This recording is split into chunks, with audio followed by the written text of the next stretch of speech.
हाय, अगर मैं आपको कहूं कि एक साल में ऑन एन एवरेज एक इंसान 55 से 60 दिन सिर्फ प्रोक्रेस्टिनेशन में लगाते हैं, मतलब ये कि कुछ भी नहीं करते।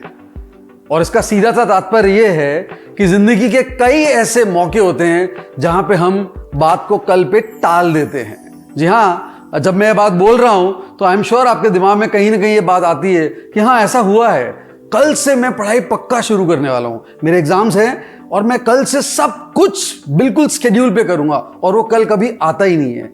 बचपन में मुझे भी एक एक्सटेम्परी टॉपिक मिला था कंपटीशन में, उसका नाम था द जॉय ऑफ प्रोक्रास्टिनेशन।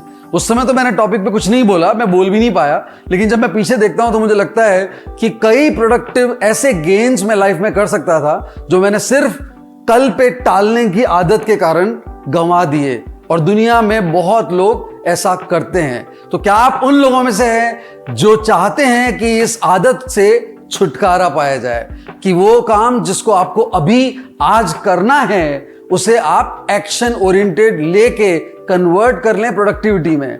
तो फिर कुछ स्टेप्स फॉलो कीजिए जो मैंने भी अपनी लाइफ में किए। I mean of course I was like that only. मैंने बहुत सालों तक कई काम को एंगेजमेंट में लिया ही नहीं और उसका नुकसान भी मुझे हुआ।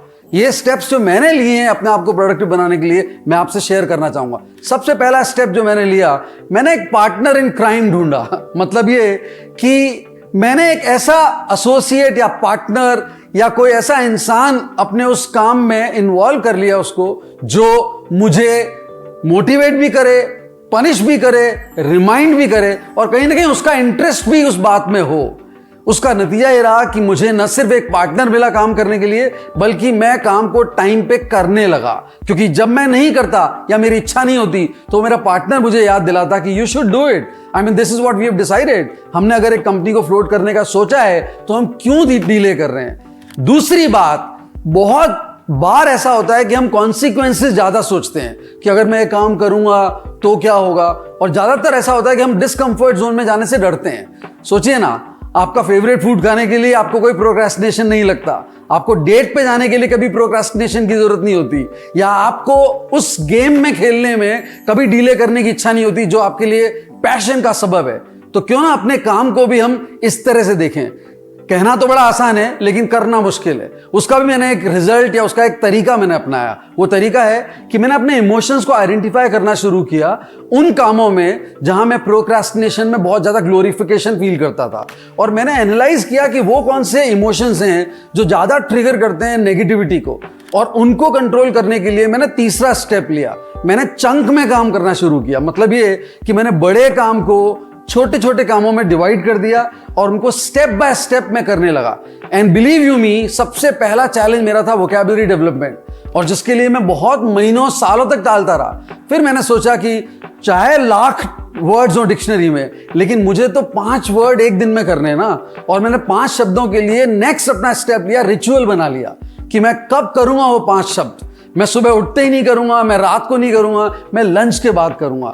एंड ऑनेस्टली 5 वर्ड्स करते करते करते एक घड़ा भर गया बहुत ज्यादा, और टाइम भी नहीं लगा।